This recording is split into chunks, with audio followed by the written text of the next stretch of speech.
ない人も OK マリオと旅に出ようドラマを作ろうロールプレイングゲームやり尽くした人も Come on 満足させますマリオです Oh yeah スーパーファミコンソフトスーパーマリオ RPG スーパーファミコンが4000円安くなるクーポン券付き All was peaceful in the Mushroom Kingdom. Till Smithy the Sword shattered the sorrow. Wow! So with his old enemy Bowser and a marshmallow who throws lightning. Mario fought evil wedding cakes and a killer Venus flytraps and recovered the 7 stars! Grandfather's freaky. Super Mario RPG, only on the system that keeps on kicking. Super NES. Dig it? In the vast cosmos, and certainly the Milky Way galaxy, most stars exist in a binary system, from birth to death. It's estimated that up to 85% or 4/5 of all points of light we see in our stellar skybox have or had at least one companion. Discovered first by the great Galileo Galilei, pairs of stars have been noted and studied as early as the 1600s. It is, dare say, common for one star to shine its light along with a brother or sister star. To expound, even in the non-literal, metaphorical sense, this ontology, this system of thought, still persists, as I, in my young little life way back in the 90s, was proof and continuation of this relationship and of this phenomena. Because during elementary school, one week back in the 1990s, I was talking with my friend Omid on the playground and mentioned that I rented, or was going to rent, a game called Super Mario RPG that weekend. And he told me that if I was going to rent that, and if I was going to enjoy that kind of game, then I should in fact borrow one of his games that he wasn't playing at the time, a little game called Final Fantasy III, aka Final Fantasy VI. I agreed because I wasn't one to say no to trying a free game. Otherwise, I would have to spend all my weekly allowance on renting that game instead of a different game. And so the next day, Omid brought his cartridge to me on the playground and slipped me the case, all quiet like the best of drug deals. And that weekend, I did in fact rent Super Mario RPG and did in fact also possess Final Fantasy VI. In one fell swoop, the first experience I had with menu-based, text-based, turn-based console RPGs was with quite literally two of the best RPGs ever created. Quite the lineage to live up to, yes, but also, as you might guess, quite the eye-opening experience my young little brain had.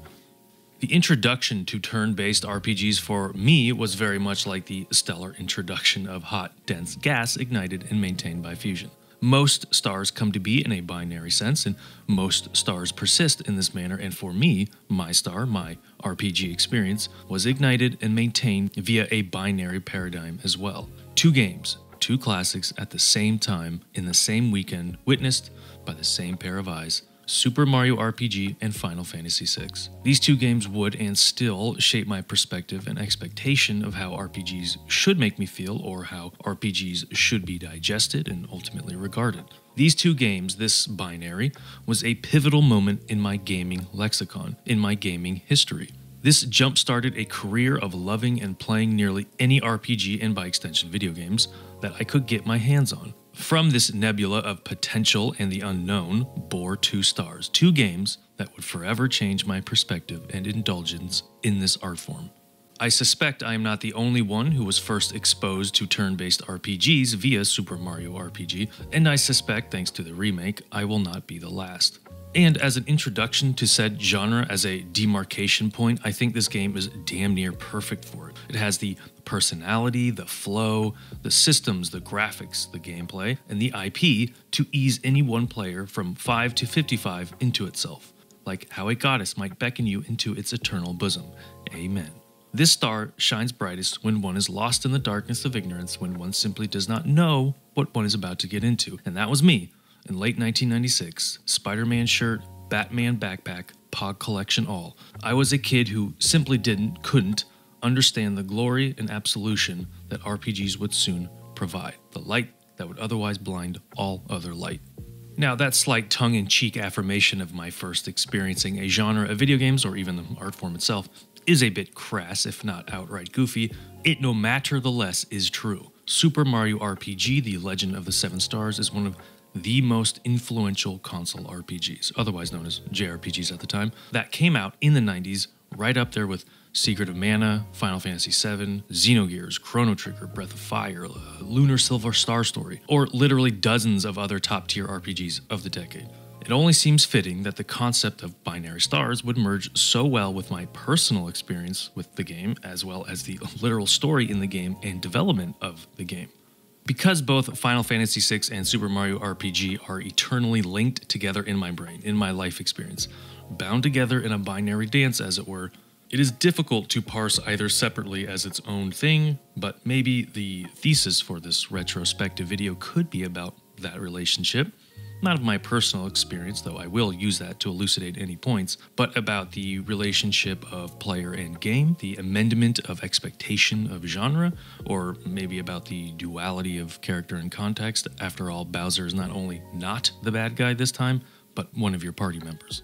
Super Mario RPG Legend of the Seven Stars is not a side-scroller, not a platformer. It is a slow, methodical, menu-based RPG. The game is not about rescuing Princess Peach in some far-flung castle, although you do sort of do that in the game. The game does not care for a score, a timetable, or numbered stages. It only asks that you participate and play in the world it creates. Super Mario RPG was a risk, to be honest, and as the last Mario game to exist on the SNES before the world-altering Super Mario 64 was released later that year, on the Nintendo 64, it was quite the ask to a general audience to accept it for what it was. But it worked. It became one of the most rented video games in 1996. It sold over 1.4 million copies, which was huge back in the day. It was reviewed well critically and by the fans. It was, in a word, a massive success.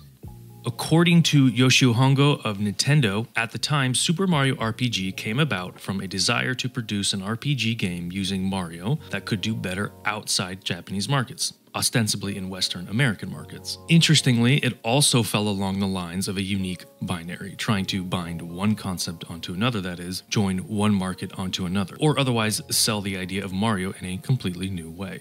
RPGs in Japan in the 90s were the premier way to consume video games. Dragon Quest, Final Fantasy, Fire Emblem.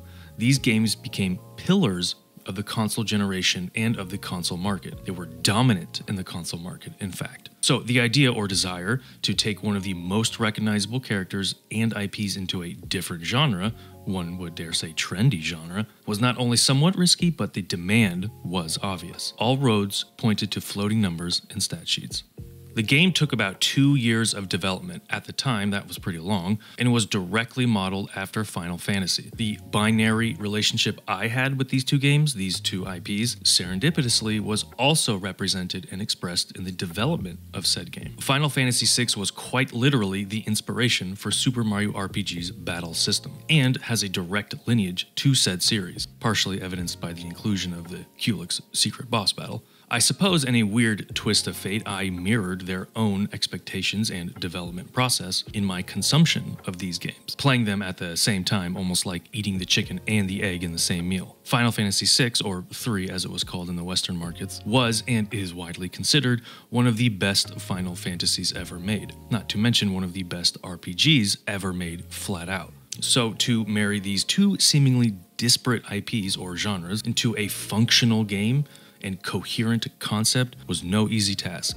Super Mario RPG was originally supposed to be a top-down view like Final Fantasy, but after some internal testing, they decided to go with the now famous isometric view. In fact, at an event in Japan, Square released a survey to some potential kid gamers on what they'd rather see in the game. Mario wielding traditional RPG weapons like magic and swords, or his more colloquial expected arsenal of jumps and hammers. And sure enough, overwhelmingly, the kids chose jumps and hammers. Not only that, in fact, Miyamoto himself insisted on including the hammer. This friction of what was expected of a Mario game was also represented within the development. Basically, they asked themselves, the developers, as much as players would ask each other, is this a Mario game? Is this what Mario would do? So the lineage, the expectation of what makes a Mario game was in the forefront of everyone's mind, player and maker. That being said, they didn't just want to replicate any other RPG with Mario characters, they wanted their own unique take on it. In an interview in 1995, game director Chihiro Fujioka said, quote, "It may sound strange for us to put it this way, but Square has made various kinds of RPGs: Final Fantasy, Seiken Densetsu, Romancing Saga, and those established series can actually act as restrictions on our own ideas. Once we freed ourselves of them, we were able to say, okay, let's just make a world that brings out the best of Mario, unquote. The isometric view allowed this kind of world to flourish and allowed 8-directional movement and thus dynamic jumping around the maps, a more quote-unquote traditional action-oriented design space expected of Mario. In addition, the 3D asset conversion into 2D sprites was also the graphical and aesthetic edge that made the game so unique, a la Donkey Kong Country, and at the time was a quite cutting-edge technique. And to finally tie and translate the action-based, moment-to-moment gameplay that most people would expect from a Mario game into the slower, menu-based approach of JRPGs at the time was the inclusion of timed hits, the shining star, as it were, of the Super Mario RPG combat system. At the end of that same interview from 1995, Fujioka was asked if he could sum up the appeal of Super Mario RPG in one sentence, and he responded with, quote, "Fun to control, I think," unquote. Music to all gamers' ears, I'm sure. And this point, I agree with wholeheartedly. In fact, I think it's the most important part of the entire package, the greatest strength and most indelible aspect of this game. Paradoxically, the action. The combat system in this game is about timing. If you, the player, hit a button within a window of time during an attack or when an enemy attacks you, you can do extra damage or reduce damage or effects from enemies. A parry system before parry systems, I guess. It forced attention on every player input instead of the more passive menu-based approach of most other JRPGs at the time. For some fights in the game, it becomes necessary to learn and understand the correct timing for each attack in order to win, or more accurately, not die instantly. Helix and Jinx, I'm looking at you. As a quick parenthetical, for me personally, this paradigm has existed in every game that I have ever played since Mario RPG in 1996. Literally everyone, RPG or otherwise. If an attack is about to land in some game, be it FPS, third person, turn-based, whatever, I will still try to quote-unquote time the attack and hit the button an extra time for an extra effect. It is ingrained and deeply so. No one say Pavlov was a hack, for he understood human behavior better than anyone. I am living surety of this. So not only was Super Mario RPG buoyed by such a massive IP and recognizable character as Mario was and is, but even the development team consisted of what was and would become some of the titans of the JRPG scene. Yoko Shimomura was lead composer of Super Mario RPG, whom would go on to compose songs for a little game series called Kingdom Hearts and Final Fantasy XV and Street Fighter II. Hideo Minaba was lead graphic designer, whom was also the art director on Final Fantasy VI, art supervisor on Final Fantasy Tactics, and art director on Final Fantasy IX and Final Fantasy XII, to name just a few. With honorable mentions like Shigeru Miyamoto or Nobuo Uematsu, including their talents on the project, some young upstarts with promising careers you may have heard about before, the team that made Super Mario RPG was nothing short of all-stars. And still, it was fraught with uncertainty and unease, as any developing video game is, I suppose, because Mario had never before been seen in this light or market or genre.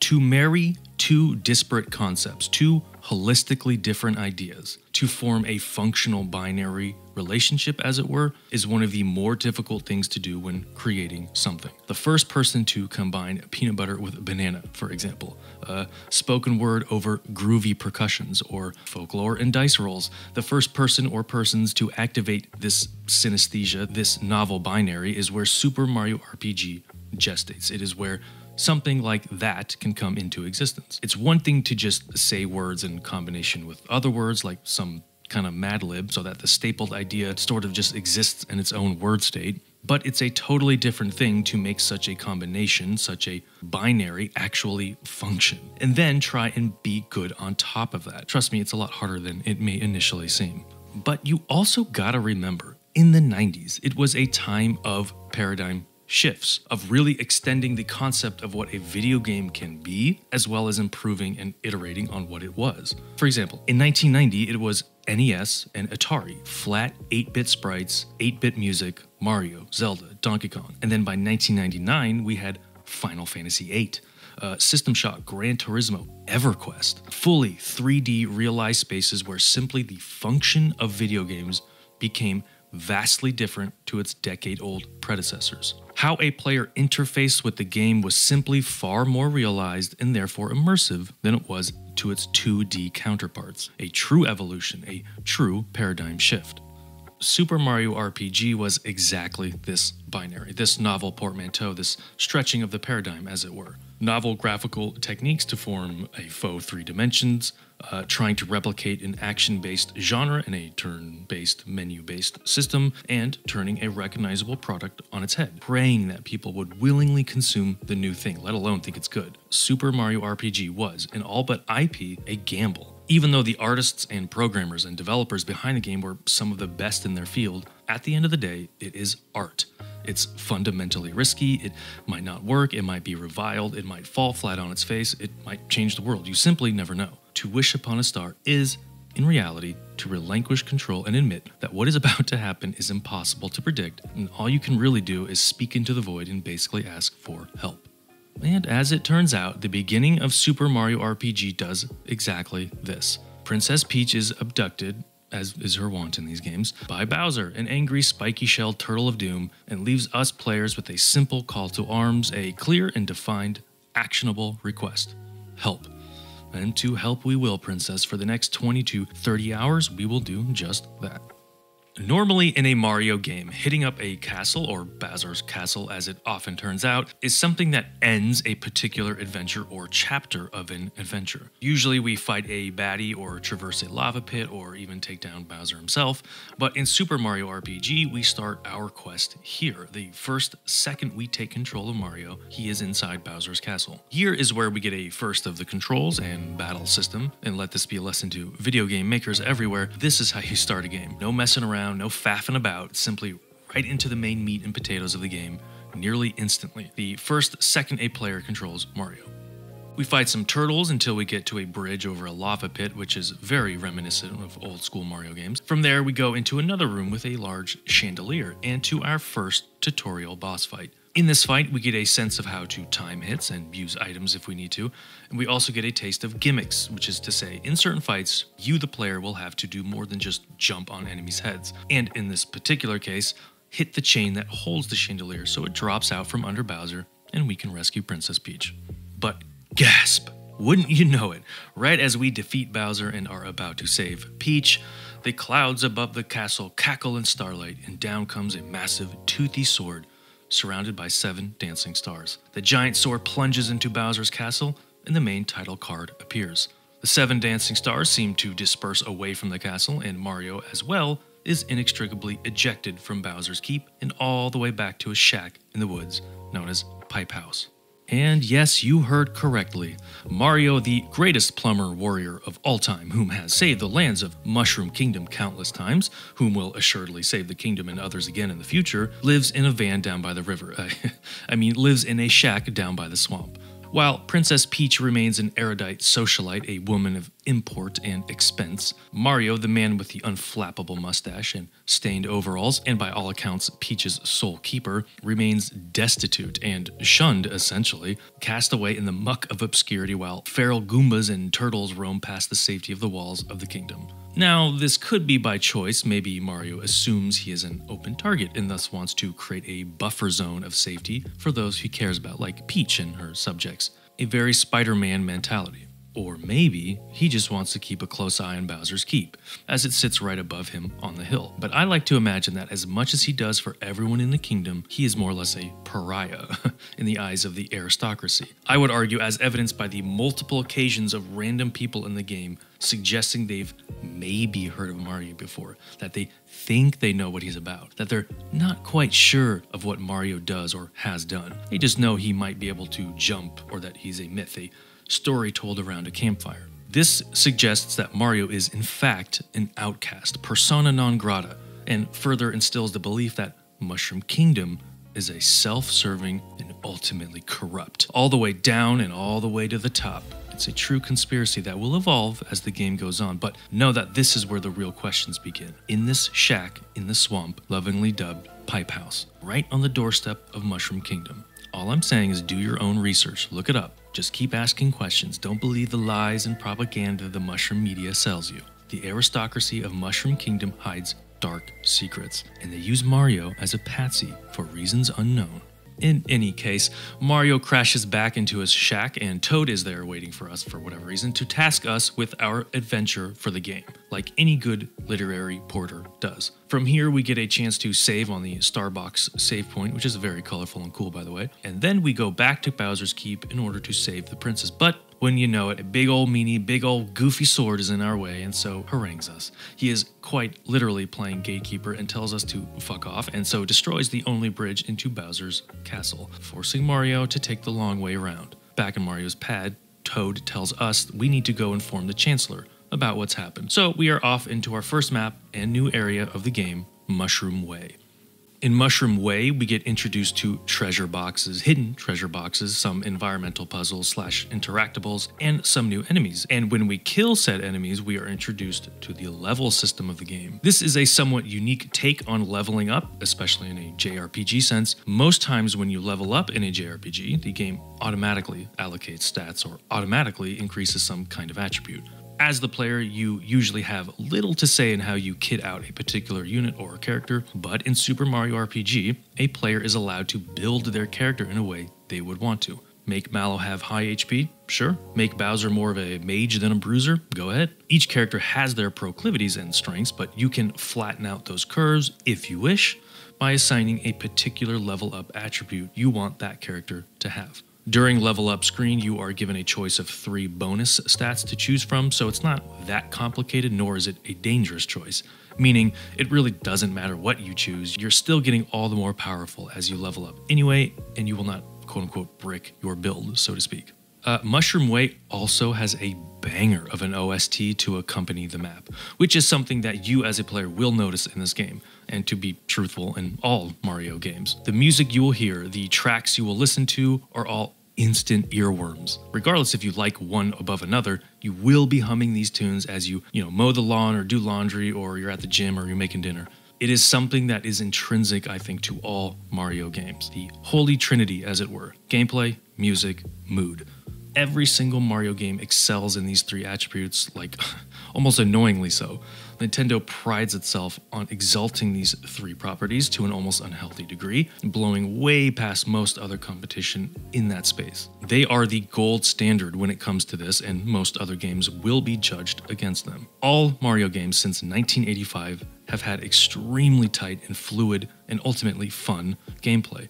Some of the most memorable music in the pantheon of video games, and of course, the goddamn smiles that are elicited when playing. The mood of every Mario game cannot be undersold or undervalued. I may even go as far as to say it is the prime hook of a Mario game. The feeling of joy when playing it, simply that. And in Super Mario RPG, these 3 criteria are filled to the fullest.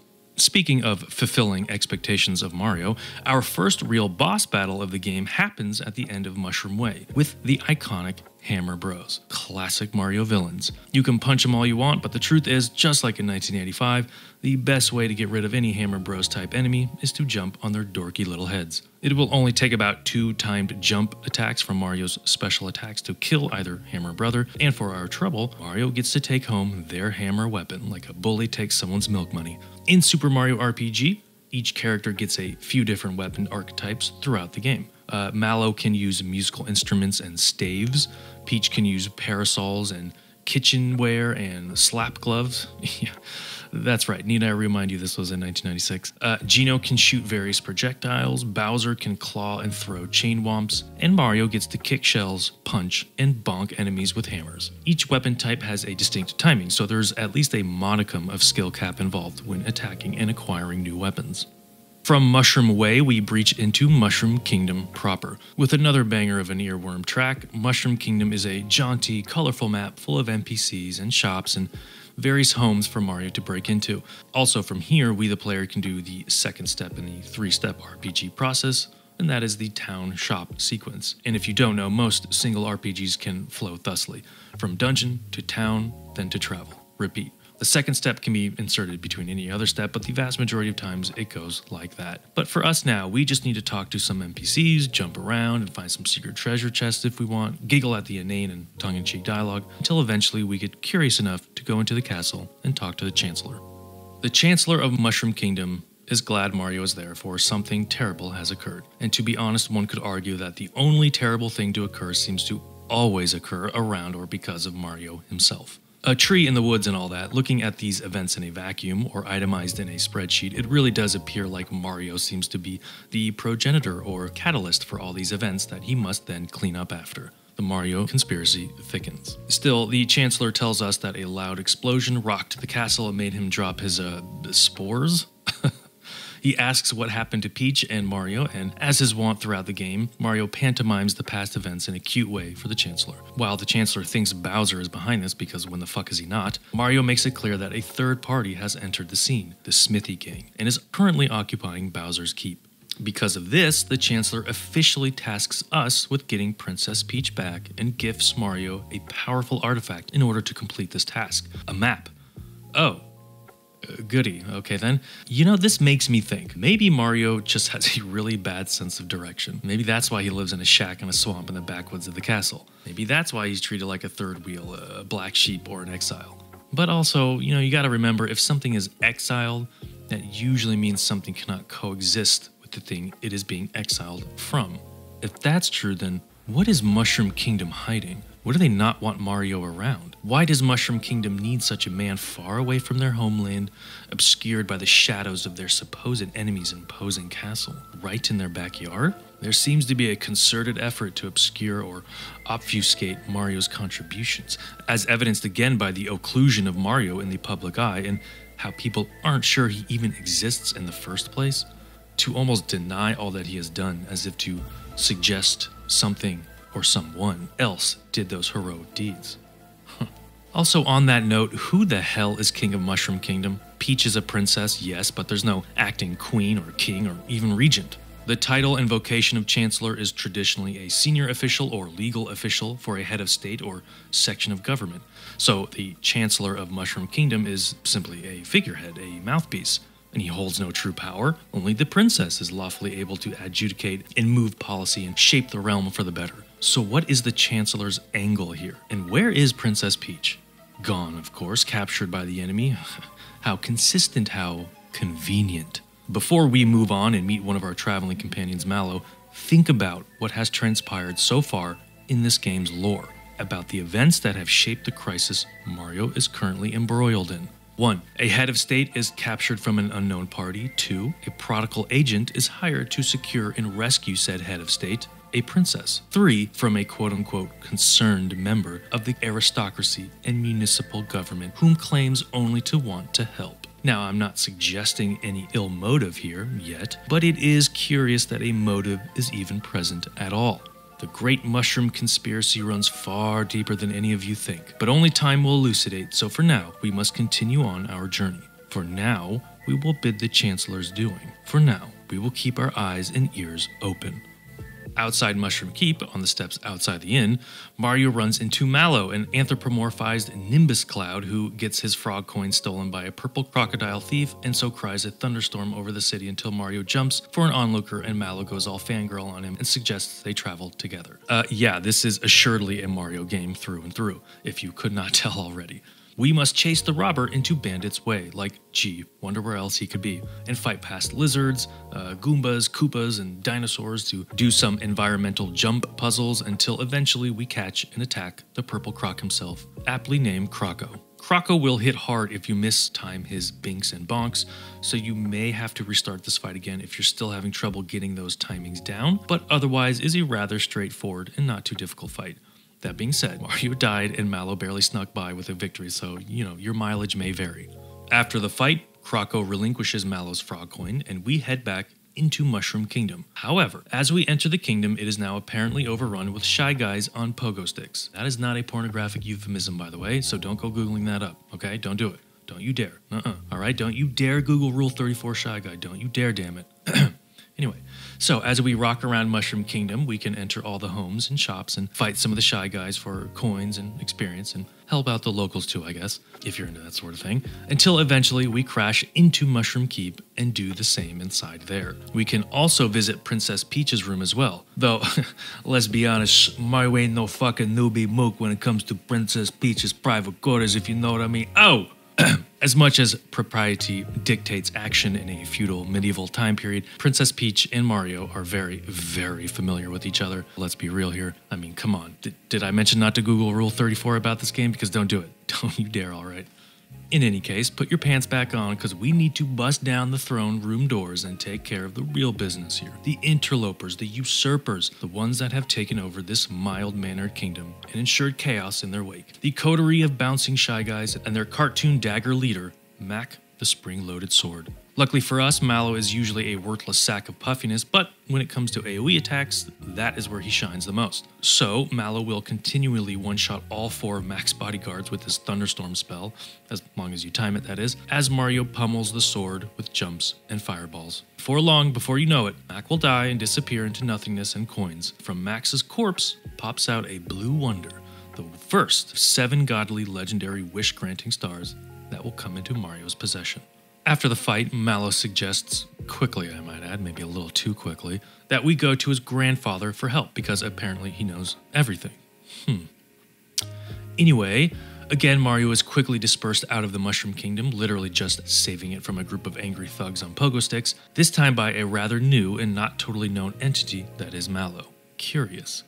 Still, Mario agrees to go to Tadpole Pond and meet with the Don, aka Mallow's grandfather. But first we must pass through the dark and treacherous Kiro sewers. What does the Chancellor have to say after all this? That all he can do is wait in the kingdom, wait in the castle, and wait for Mario to do what needs to be done, like a good little dog. Let them eat cake, huh? We're on to you, Chancellor. You and your whole corrupt system. In Kiro sewers, we get to fight flying fishes and rats, as one would expect in such a place. And in a weird twist of fate, in my own personal experience anyway, Mario will also fight possessed scarecrows and ghosts. And I say this is oddly personal for me because when I rented Super Mario RPG and procured Final Fantasy VI from my friend Omid on the playground in 1996, it was sometime in October, and I remember the month now because I remember coming home from a haunted house / haunted hayride type activity with my mom one weekend where I saw spooky scarecrows and other frightful things. I remember popping in the cartridge when I got home, half asleep from the car ride back, and playing Kiro Sewers and fighting some of these scarecrows and realizing I had just seen them in real life and it, for whatever reason, freaked me out enough to stop playing for the night and go to bed. So, that happened. That's my story. Still, the layout for this map / level is wonderful and really takes advantage of the 16-bit architecture and color space, as well as the isometric trappings with a lot of hidden corners and oddly spaced bridges or walkways and some fun jumping mechanics. Not to mention there's an invincibility star for Mario to get here. And to briefly discuss those, traditionally the Invincibility Star, otherwise known as a Superstar, gives Mario a brief window of pure godhood, and he ascends to the highest echelon of plumbing as a spiffy tune spews overhead. This means that Mario can destroy all enemies by simply touching them, a la Bad Wolf from Doctor Who or Dr. Manhattan. And in this context of the game, that means that instead of going into a battle screen to fight enemies, Mario skips all that nonsense and simply acquires the XP from doing that in the first place, knocking away enemies like bowling pins, essentially making Superstars a power leveling star. Mario can rack up the XP gains like the best of the roided Mr. Olympias, and trust me, whenever you come across one of these in the game, your heart rate will spike and you will start to froth at the mouth and you will scurry and scavenge every goddamn pixel of your screen looking for potential victims. Because there is a time limit to this powerful effect, so you must act quickly and without remorse. Once Mario gets through the bulk of Kiro Sewers, at the end of it is a boss fight. Bellum is a dog-like enemy that kind of reminds me of a lucky cat, strangely enough, whom is perpetually hungry as dogs tend to be, and will periodically throughout the fight gobble up Mallow and force Mario to fight alone. Not that anyone should care, considering Mallow is always pretty much useless, but Mario, being the upstanding gentleman plumber that he is, cannot let such indignities go unabated. However, sometimes Bellum turns either Mallow or Mario into a Scarecrow, a status effect that makes a character unit only able to cast spells and not attack normally or use items. So this fight can go south real quick if you're not careful enough, but as it turns out, I am quick enough and dispatch Bellum with ease. Staring us in the face is a giant green switch Mario needs to jump on, so of course he does. It is in his nature after all, and thus floods the chamber with water. which leads Mario and Mallow to a, let's say fun minigame where we guide Mario as he falls and collects green coins, frog coins. In the second phase of this minigame, he then has to jump from barrel to barrel in a raging river. Not hard, but it is kind of frustrating only if you're like me and just want to collect all the things all the time in all the ways only ever once. This minigame you'll end up doing at least twice, so it can become tedious if you let it, but otherwise it's fine. At the very least, for our troubles, we can exchange frog coins for some loot at the end of the minigame. Next up is Tadpole Pond, the musical home of Mallow's grandfather. Tadpole Pond is full of of course, tadpoles, as the name might suggest, and they greet Mallow as he enters, beckoning him to his grandfather. The music here, at first, is just a calypso-esque islander kind of whistle-heavy beat, but once the instrumentation kicks in, ooh, man, it's one of the most iconic songs of the whole OST. The tadpole asks if Mario is really the Super Mario, so we do a quick little jump to prove our worth, and all the other tadpoles pop out of the pond in excitement. But just then, Frog Fuchsius calls from across his lily pad in the center of the pond. Frog Fuchsius, an obvious take on the Chinese philosopher Confucius, floats into frame via a Lakitu and beckons us to visit, and then forces his younglings to form a bridge with their bodies so Mario can cross the pond jumping on their backs. What a healthy familial relationship they have, huh?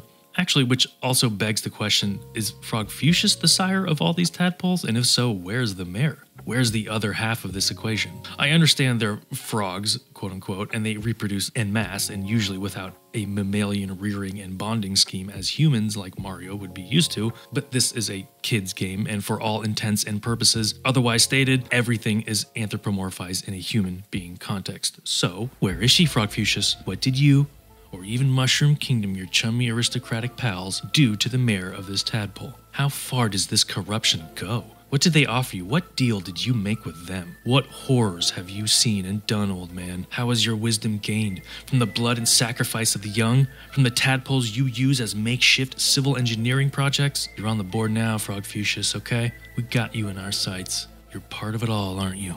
Not only does all of this not add up, but Frog Fuchsius seems to know an awful lot about all the goings-on in the land, about the stars and Smithy gang, and the giant sword in Bowser's castle, and, of course, the disappearance of Princess Peach. He recites the whole goddamn story up to this point with no detail omitted. For an old man in a secluded pond at the base of a torrential waterfall out in the middle of bumfuck nowhere, Frog Fuchsius is quite the knowledgeable man, frog. And notice this, he gives us a key piece of information, out of the blue, unprovoked, that the stars grant wishes. Interesting, I'd say. That Mario must go around collecting these wish-granting stars to apparently correct the world? But in whose image? In whose definition of correct, old man? There are forces banding together here behind the scenes for seemingly one purpose, one concerted effort, if you will. And now that we know these stars grant wishes, we now have a motive that all the secret parties agreed to, a wish.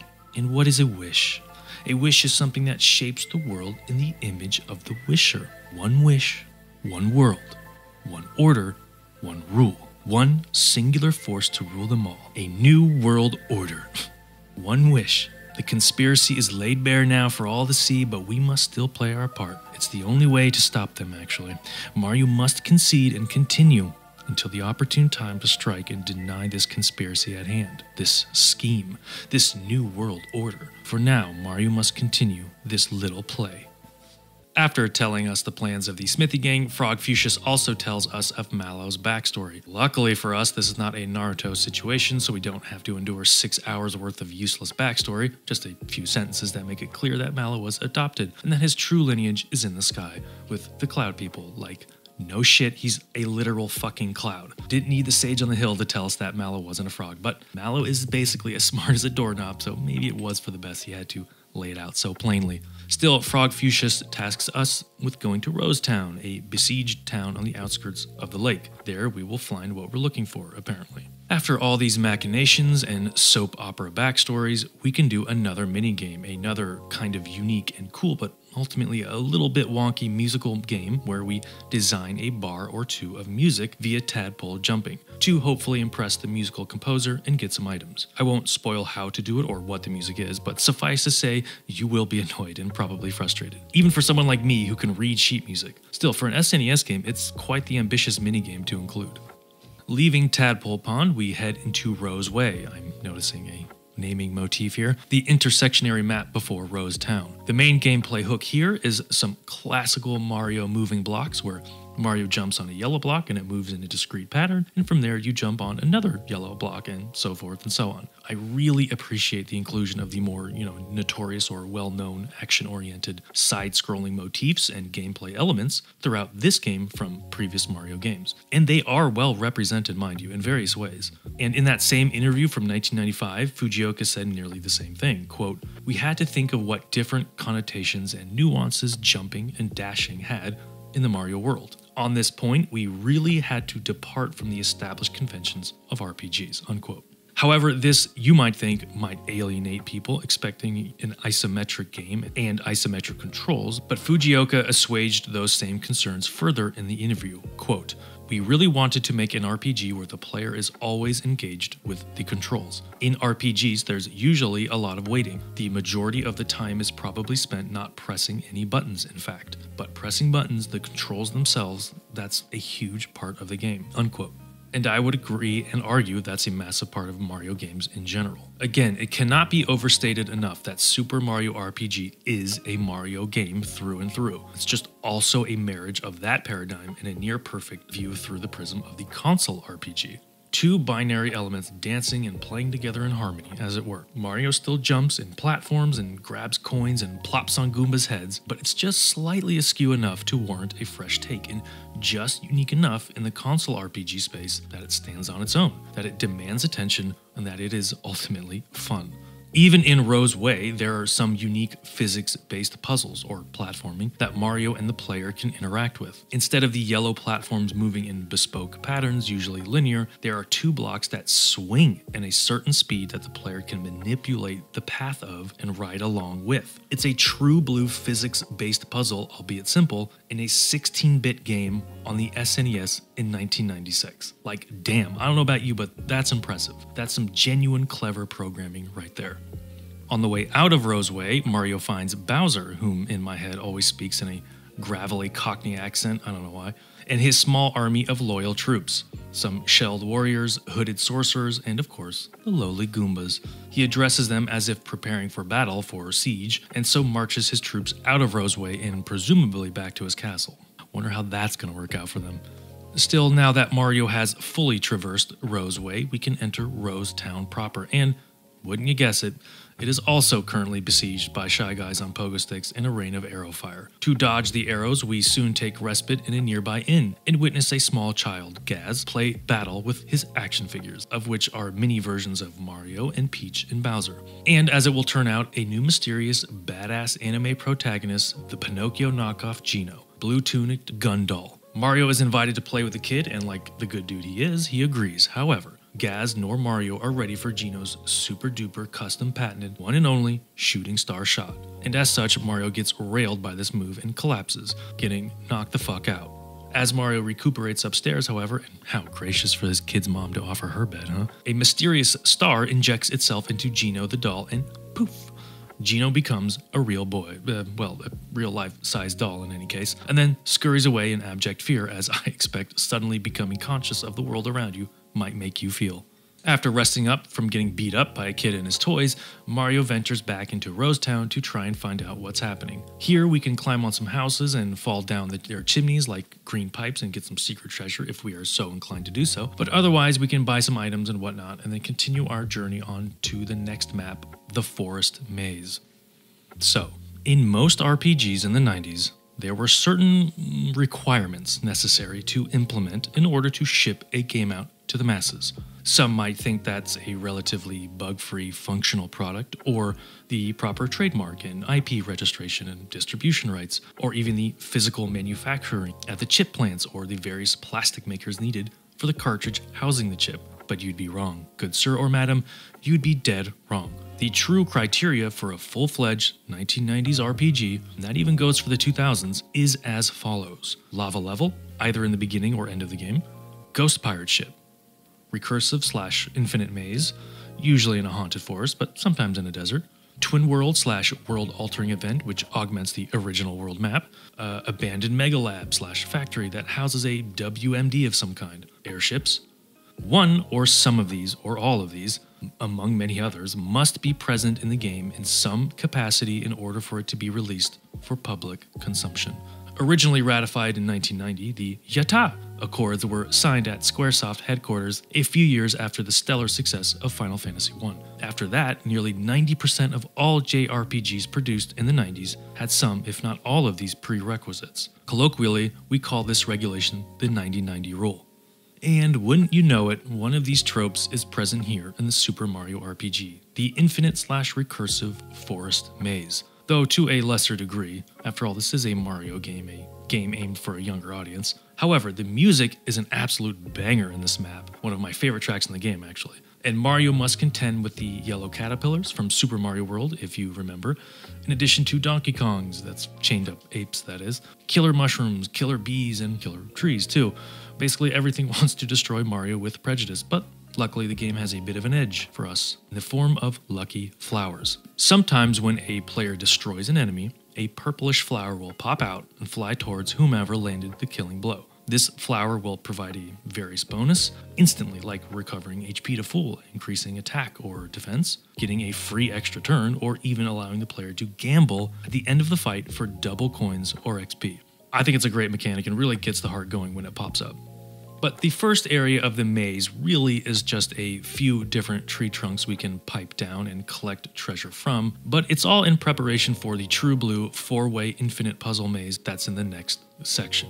As a kid, this infuriated me because my brain was malformed, or wait, is it not fully formed? Well, whatever it was stupid enough to never understand the simple trick for this infinite puzzle, and that's just to follow Geno to whatever path he takes. But for some reason, as a kid, I could not put 2 and 2 together, so wandered around this maze for at least an hour until I eventually stumbled into the solution. Yay, good job, brain.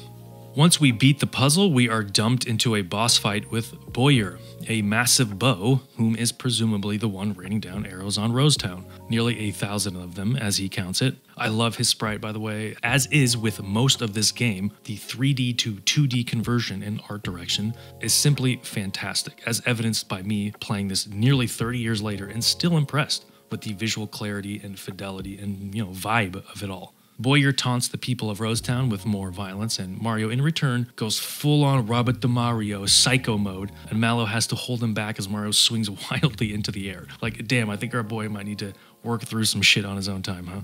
Also, on a side note, Bruce Lee apparently exists in the Mario universe, so take that as you will. Bowyer's lackey comes in with a green star, our second legendary wish-granting star of the game, apparently just having found it, but just then the heroic Geno drops in to stop the evil Bowyer and his evil schemes. To battle we must! This boss fight is clever and fun, and really demonstrates how the developers translated the idea of Mario games in a more approachable JRPG format. Geno, whom is apparently a guardian or steward of these legendary stars, made incarnate via Gaz's doll, attempts to stop Bowyer but is unable to without the help of Mario and Mally. Throughout the battle, Bowyer will shoot arrows at our companions and at a few buttons on the field, which relate to the buttons on the controller for the SNES. Each button is associated with a function: items, attack, spells. So periodically, the party will not be able to use one of these functions, a clever and fun mechanic, but ultimately not too powerful as Bowyer is easily dispatched and we acquire our second legendary star. After the fight, Geno tells Mario and Mallow about the Star Road, an integral piece of the wish-granting process, apparently, and we decide to head in that direction to try and sniff out what's going on. From here, though, we can actually go back to the unterrorized Rosetown and talk to the various unterrorized townfolk, buy items and rest and whatnot, and we can actually go to a side area, a bit of a detour, a side quest called Yoshi's Island. Fortunately, there is no Baby Mario and his incessant screaming in this version of a literal island full of Yoshis, just a fun little racing minigame with a Fonzie-like Yoshi who wears sunglasses. First, however, we have to bypass a treacherous sewer, but Mario is used to such things, being the plumber that he is, so it's a rather straightforward and not too crazy dungeon. Still, there's a cute minigame we can play here, a sort of Whack-A-Goomba objective where Mario needs to jump on one of 4 Goombas for some points. If you're a completionist, you'll be here for a while trying to master it, but for those who don't care, move on forward into Yoshi Island, and at Yoshi Island we can do another minigame, in which we race a Yoshi, and if we win, we get an item called Cookies, which allows Mario to summon Yoshi during battle. Not bad for some side content so early. After your little detour in the sewers and Yoshi Island, we can... Wait. You know, wait a minute. Wait a damn minute here. An island full of sentient dinosaurs. Sentient dinosaurs that are training. Training for what exactly? Mail carrying? A courier service? For parcels and letters? Or is it for supplies and secret communique?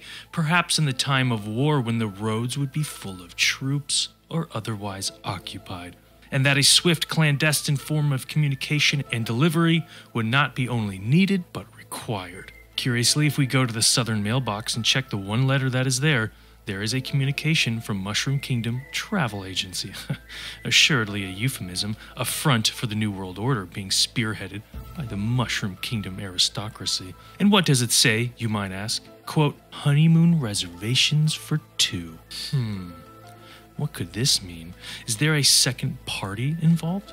Or is this suggesting the next step in the grand plan of unification among the world governments is soon to be underway? And what does the Smithy gang have to do with it? Are they the iron fist the conspirators will use to keep the world in line? Or is there something even more sinister yet to be revealed?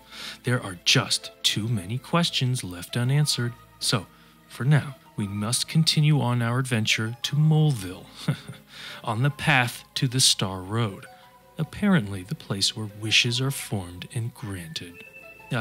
In any case, when we enter Moleville, we head into the inn and immediately are told that a star has crashed into the mountain. Well, thanks, game, that's mighty nice of you. So we go around town, shopping and saving and resting and whatnot, until eventually we come across Bowser and his now much smaller army of goons. Apparently, Bowser has been getting his ass kicked left and right, so most of his troops have defected or otherwise gone AWOL. In a last-ditch effort to save face, he marches the last of his troops towards Booster's palace. I think we all know how that's gonna go. If we head into the mine's dungeon, we are tasked with getting a young child out of a collapsed mine. Why the hell this town allows children to play around a live, functional mine, I guess OSHA will have to suss out, but regardless, Mario agrees to help and we get to doing what we are good at doing, which is fighting baddies and bonking heads. This dungeon is a bit claustrophobic, a bit tight, so battles will often happen and will test your might. That's a rhyme.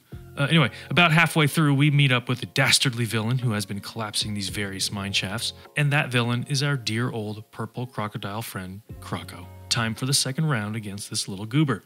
He thinks he's tough by throwing bombs and other items at us, but we are masters of the timed hit now, aren't we? So we deny this damage and beat this fuchsia alligator up. This is what is called a mid-boss in the RPG lexicon, which of course suggests there is a real boss, the end boss. And after going through some more of the mine shafts, the rest of the dungeon that is, we eventually come to the main baddie of the dungeon, Nello, the Mad Bomber. Nello will summon little bomb-om minions that explode and do a shit ton of damage if you don't time it correctly, as well as grow and become more dangerous if you don't destroy them in time. So, this boss fight is about ad control and survival, a bit of a DPS race. Keep everyone topped up, and perhaps have Mario super jump on whatever he can, and eventually you'll beat Nello and then he'll summon one final bomb to take us all out. However, he just ends up killing himself, very nice, and opening an exit for our team, when keeping it real goes wrong, eh? Luckily for our troubles, we get our third legendary star, the yellow one, very nice. And now we come to the best part of this dungeon, the minecart ride. We find Dinah not strumming on her old banjo in the kitchen, but indeed trapped and scared and requests Mario's help to get her to safety. There's a free and open minecart, a free and open mine track, so I think we all know how this is going to go down. We scoop up Dinah, jump in the minecart, and whisk ourselves away on another cute little minigame, the Mine Track Dash. In this minigame, we use Mario's supreme jumping abilities with the cart and attempt to navigate a rather linear track while attempting again to grab coins and speed mushrooms, a la, wait for it, Mario Kart, get it? And avoid falling off the track with totally ill-designed 180-degree bends. I mean, I'm not sure who thought the engineering was a good idea, but then again, we are in a town full of mole people who let their children around live dynamite, so I guess that logic tracks. I don't know. When we complete the minigame, we are launched out of the mine, in another engineering marvel I'm sure, and straight into Dinah's parents' house. With both kids saved, a new legendary star in tow, Mario and company head outside and then are accosted by a few Shy Guys under the employ of Booster, a Wario-esque dude who lives in a tower just outside of town. Think of him as the Nega Peach, the anti-princess, as it were. He lives atop the highest point in his own tower, like the princesses in the stories of old, but instead hunts for the perfect bride, the prince to his princess, as it were. The Shy Guys are actually chasing a beetle for Booster and not Mario, so we just kind of hang around as these goofs blunder about. Still, gives the player a new destination. That is Booster Tower. But first, Mario must pass through Booster's Pass. The naming conventions in this game are, let's say very easy to remember. Here we climb and jump up mountains and rocks and fight Lakitus and Shy Guys and spiky turtles and carnivorous plants. So let it be known, now and forever, Mario games always have quite the eclectic cast of characters and enemies. If it's a thing, and it exists, a Mario game will anthropomorphize the shit out of it, let me tell you. At the foot of Booster's Tower, Mario and company find Bowser, alone and without his army, trying to break into the building. Bowser laments that Booster's castle looks so good and that he misses his own castle. He says he misses the good old days, Peach screaming in terror, Mario rushing in to save her, and Bowser all the while crying. And his sprite as he does so is just simply wonderful. When he notices Mario, he puffs his chest up and does his best "I'm a badass" routine, but we know that he's kind of stuck between a rock and a hard place, so in a twist of fate, Bowser agrees to help us bust down the door and get into Booster's Tower. Mainly out of spite and a bit of propriety, Bowser simply can't let this new baddie on the block steal his thunder, steal his princess, which is rightfully his to steal first. Look, Bowser's motivations are murky at best, but just be thankful we now have this spiky-shelled brute on our side for the foreseeable future and for the rest of the game. And truthfully, it is at this moment I really fell in love with the game way back in 1996 and again in 2023. Traditionally, as you may or may not know, Mario and Bowser are at odds, always. Bowser is often the final or series of final boss fights in a Mario game. Bowser's crass, angry, rude, and always antagonizing. He attempts to mock and hurt and problematize everything Mario does and stands for. He steals Princess Peach whenever he can. He generally causes a ruckus and breaks or destroys everything he touches, all in the name of chaos and laughter. And to stick it to Mario, obviously. Bowser wants power, and he wants it now, yet, in this moment of weakness, of vulnerability, Bowser accepts the situation, accepts that he is powerless without help, and accepts the fact that there are greater forces at play, and that he needs to do whatever he can to correct the status quo. He basically admits himself into villain AA, a villain 12-step program, as it were. And for his troubles, we, the player, get one of the best, coolest characters ever to be in an RPG. He's a classic bruiser type, physical damage dealer, and all of his weapons are dope as fuck. Bowser in this game is just fucking fun to play, full stop. And I'm so happy they decided to include him as a playable character. It really elevates this game to S-tier status, in my opinion. Our goal now is to ascend Booster's Tower and rescue Princess Peach, if, rescue is even the right word. We have to climb up Booster's gaudy black and gold monstrosity, fighting his goons, the Shy Guys and cannons and Craze the Clowns and all sorts of other weird-ass enemies. The music is great, once again here, and the aesthetic is super on point. And the humor Booster brings is one of the highlights of the game, I think. This, for me, and I'd imagine a lot of other players, is one of the best parts in the game. Not only is this when you get Bowser as a party member, but the whole sequence of getting Peach back and then fighting Booster and the, goofiness of the tone is simply glorious and indelible. There's even a minigame / puzzle in order to access the top of the tower where we have to put the lineage of Booster's family in the correct order via portraits that hang on the wall. The only problem is they all have the exact same facial expression and basically look like the same damn person, just with different accessories or facial hair or whatnot. The Booster gene pool is rather shallow. That family tree is more of a family branch, it seems, Even when Mario first and finally meets Booster, he comes into frame riding on a toy train set. All tongues are in all cheeks all the time here. And if that's not weird enough, in my head anyway, Booster was always Macho Man Randy Savage to me. And if you hear his dialogue through that voice, it becomes impossible to not ever disassociate that again. I'm sorry in advance. What if you're this Mario she keeps going on about? trying to take my bride away. Why don't you take this instead? Snap it to his Slim Jim. Macho Man Booster Savage taunts Mario and tells him to follow him upstairs, so we do, and near the top there's a very special room where a couple of curtains are, and once again, one of my favorite parts of the game. Not only does the music change back to its 1985 8-bit version, but when Mario goes behind these curtains and then re-emerges, he is transformed into his old school 8-bit red and jaundiced yellow self. Ugh, I mean, look at him. Just a goddamn heartthrob that Mario is now. Look at him. Angular. Ergonomic red, pure, unadulterated sex appeal, that one. That's what it was like in 1985, dropping panties and pants around the world one chiptune at a time. Once Mario reaches the top of the tower, however, we find Peach locked outside on the balcony. She tells us we need a key, so, we go search for it, but just as we do, Booster and his goons come back in. Booster is upset that nothing is going according to plan, and so one of his Shy Guy goons suggests throwing a party. Booster agrees, even though he doesn't know what a party is, but then demands that they all do a rehearsal wedding for Peach. Okay, I guess he knows what that is. And to do that, they need the Princess Peach doll, because, of course they do. And the Mario doll. This is where we get another minigame where we have to hide behind the curtains as the Shy Guys look for the Mario doll. If you win and don't get caught, we get a sweet-ass item for our troubles, but regardless, eventually Mario is discovered. However, everyone is so preoccupied with the doll, they don't even notice the real Mario right in front of them. So Mario, being the, upstanding guy that he is, decides to help the goons out by jumping up and bonking off the Mario from the top shelf. It's, this kind of humor plus the portrait minigame and the general vibe of Booster and his tower that makes this whole part of the game so amazing to me. Instant classic material right here. After we get the doll for Booster, we can go to the balcony and save Peach, but of course, Peach is in another castle, so instead, we gotta fight some knife-wielding clowns, as one does. After we easily destroy the enemies, Mario and company just sort of jump off the top of the tower and then onto Booster Road, where another minigame ensues, this time with Mario doing his classic thing, jumping on enemies, avoiding obstacles, and grabbing coins. After beating the minigame, we get some items, if we were good enough, and then are deposited into our next town full of toads, Merrymore.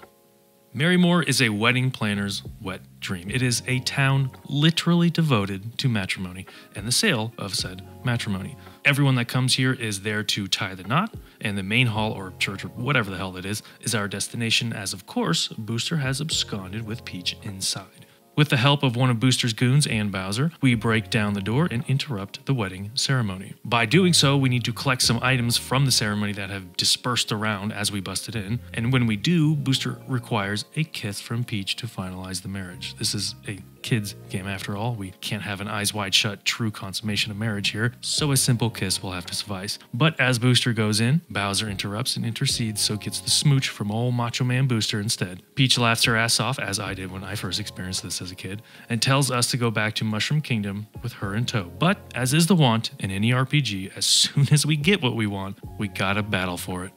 Because just then, two turtle chefs come in with a ceremonial wedding cake and are extremely irate that we did not give respect to their time and effort, and so decide to battle us to the death with their evil cake monster. Look, it's a Mario game. Sometimes shit just happens and we gotta roll with it. Our party must beat up and then destroy this wonderfully constructed layer cake, but without plastic utensils and champagne. It's surprisingly tough, but nonetheless, nothing we can't handle. And what happens after we win? Well, Macho Man Booster comes in for the killing blow, as it were, and eats the whole damn cake in one bite like a fucking true Giga Chad. So finally, back in Mushroom Kingdom, now with Princess Peach safely rescued, the Chancellor thanks us for our duty to the kingdom. Mario and company explain the goings-on. Bowser freaks everyone out because, he constantly tries to destroy them all, but Peach says, hey man, he's cool, he's on our side for now, and, not to worry. Peach is the true homie after all. Mallow tries to explain the whole thing to the Chancellor as Mario and Bowser act it out in a humorous way. As we leave the castle, however, Peach officially joins our party, a la Robin Hood Men in Tights, and we now have our full roster for the rest of the game. Peach is the best healer in the game, so she is almost always a good choice for a party member. But from here, the party decides to visit Mallow's grandpa back in Toadstool Pond for a clue to our next star, our next destination. He tells us to go to Star Hill, the only other map we haven't gone to yet. Cheat. Thanks, old man, would have never figured that one out. And so next up is Star Hill. This is a cool zone with some great atmosphere and music, but is rather short-lived. In this map, there are tiny stars on the ground with little smiley faces, aka wishes, and if Mario clicks on them, they will have a brief of text that suggests a wish. There are some Easter eggs here about certain characters, Croco, Mallow's parents, etc., but one of the more famous ones being Luigi talking about Mario and how he wants to be like him. That will come up later, I promise. But poor Luigi, always the bridesmaid, never the bride. In any case, after some quick exploring, we find our next legendary purple star. Like, really, just that easily. Not much else to it. In and out, 20-minute adventure. And directly from Star Hill, we go to Seaside Town. Again, the naming conventions in this game are literally made of nose of all the noses for any nose that could possibly nose. This town, there's something fishy, about this town, no pun intended. Every toad here seems nervous and standoffish and does not really want to converse with Mario. Not only do they look all, green-gray, but they shake like they're literally trying to burst out of their own skin. Kind of like lizard people. Oh, here we go. Is this town part of the Mushroom Cabal? Is everyone here some weird manifestation of the New World Order where all the denizens will be conscripted in a demonic war with shapeshifters and lizard folk where their skin will be used as crew clothing or an effigy for those that defy the demonic rule? What is their endgame? Where does it all go? While these questions may pile up, if we explore the town, we find a frog up top in a house that will trade frog coins for unique items. Are frog coins somehow part of this conspiracy? The green coins. Think about it. From the backwaters of Mushroom Kingdom to Tadpole Pond to the town wrapped behind Star Hill, what properties do these frog coins have? Why must this frogman collect them so voraciously? Why are they green? Even the item names you can buy may clue us in. Sia, Earlier Times, Coin Trick, Scrooge Ring. Suggestions of duplicity and sacrosanct morals. Hiding in plain sight, I guess. The brazen idea they mock their victims with taunting names on bespoke trinkets is disgusting. Mario must continue his journey all the same, but the foul stench of these conspirators dogs his every step. He must keep his head on a swivel. In any case, we head out to see our next map and location. The dungeon here is quite short, and we get a superstar to make it even shorter, in fact, but it's really just a preamble to the real dungeon, the Sunken Ship. Still, the aesthetic in both of these dungeons is top-notch, perhaps the best in the game, arguably. Although tropish in the console RPG sense, nonetheless appropriate and fun to play. The underwater/ghost pirate ship. The Sunken Ship is a long dungeon and a bit circuitous, but there is a great little puzzle where you try to piece together a passphrase we will use later to access the final fight/end of the dungeon. Each little cabin or space within the ship houses a small minigame or environmental puzzle, and to reiterate, as the last hurrah for the SNES, as N64 would release later that year, the use of 2.5D, the isometric parallaxing as it were, is top-notch and really displays the developer's skill and design choices here. The barrel and block maze, the mirror Mario jumping bit, the sliding springs, the coin jump, all of these are really creative and well-executed gameplay bits and programming that translates Mario's more action-oriented platforming in a new light. Every aspect of this game can be described or studied as a paragon for adaptation. It's a rare thing to be able to adapt something into another medium or light or style or genre or whatever, but to then do it well, that's a goddamn miracle. So it can't be overstated that the whole of the dev team for Super Mario RPG were, pardon the pun, superstars and deserve all the praise they got and get. Not to mention there were barely any bugs, well, ones that would impede progress or otherwise destroy the moment-to-moment gameplay anyway. And for 2023 gaming and 2023 gamers, having little to no egregious bugs, and mind you, every piece of software or code has bugs, is like, saying Jessica Alba and Henry Cavill called to say they're excited about the Menage a Trois later tonight. It's a dream, it's a falsehood, it ain't happening, bub. Because I remember the before times, youngins, gather round. I remember when games were games and required no patches or updates. I remember when games just worked and all you had to do if you ever ran into trouble was blow up and down the cartridge and smack the console a little bit. Oh, I remember the good old days, I do. I remember when I had to segue 30 miles to Wawa in 10 feet of snow, there and back. I remember the before times.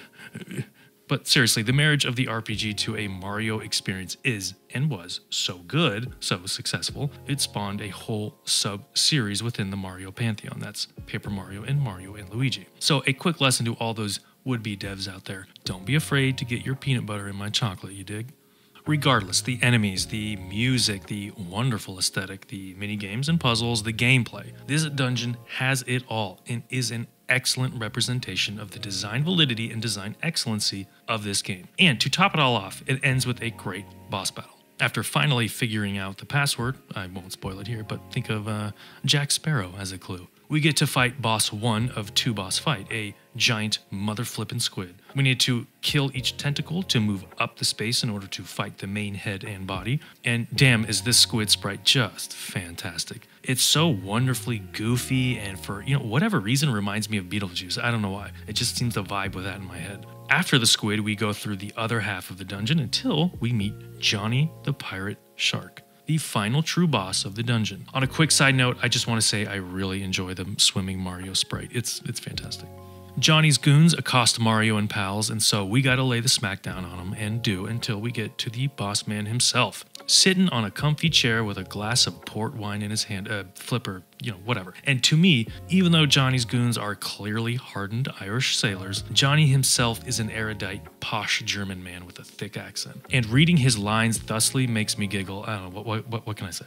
Halfway through the battle, Johnny demands a one-on-one with Mario and goes full-on Chuck Norris, I just see red bro. This is actually pretty tough, and without proper timing, you will die. He casts Vigor, a defense and attack buff, and will hit you without mercy, and if you don't time the attacks, Johnny will whittle you down super fast. Super Jump might be your best friend here, if you can time it well, that is, and I nearly ran out of all healing items and was praying to the RNG gods for clarity and success. Luckily, Mario got the kill and Johnny burst into coins. Johnny is impressed and, for our efforts, gifts us a new blue legendary star, star number 5.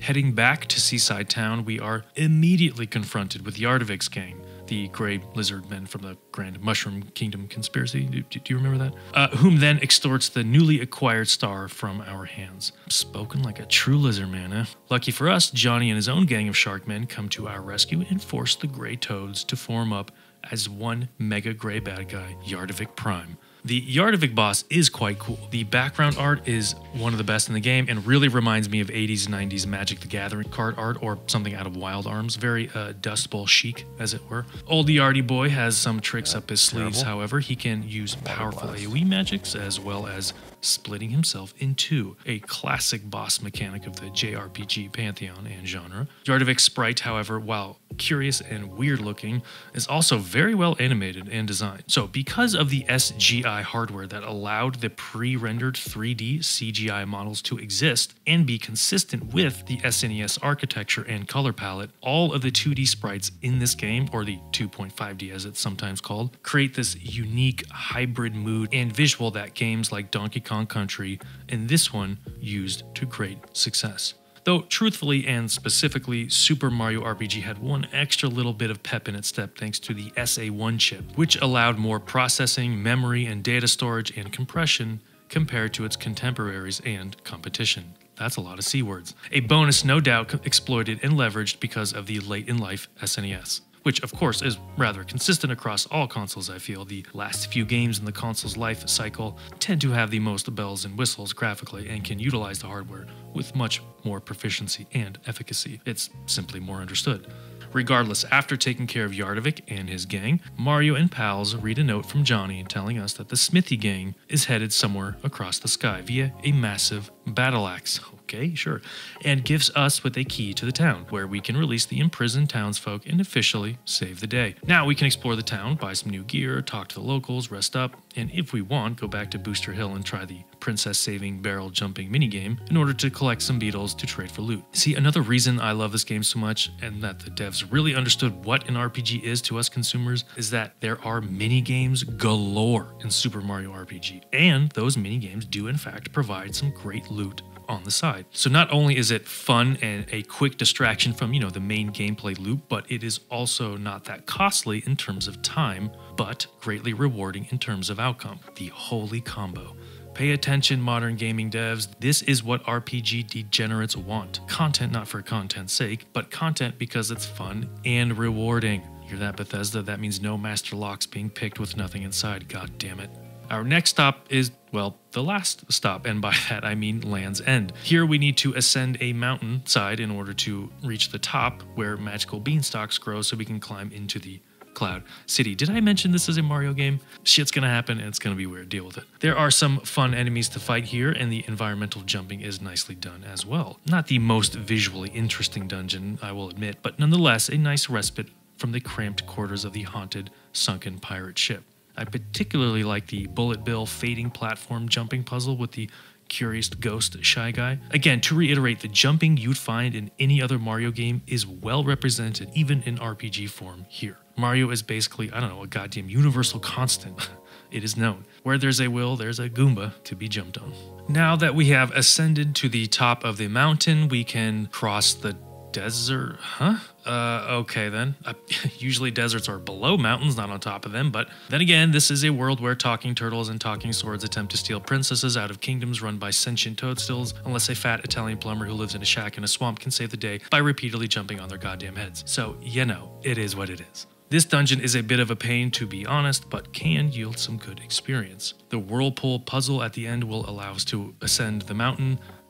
Again? Wait, what? Look, I don't know, but from here we can actually continue on and bust through some caves and get a superstar and somehow get back to where we fought Bellum in the sewers and fight him again. The fuck is going on? This whole section of the game is a bit of a mindfuck, to be honest, but let's get on with it and just fight the weird dog thing. Bellum round 2 is a bit more interesting this time. He'll summon a mirror version of your party members to attack and deal with, but otherwise he's just a big old puppy we gotta beat up and is essentially a repeat fight. Nothing special here.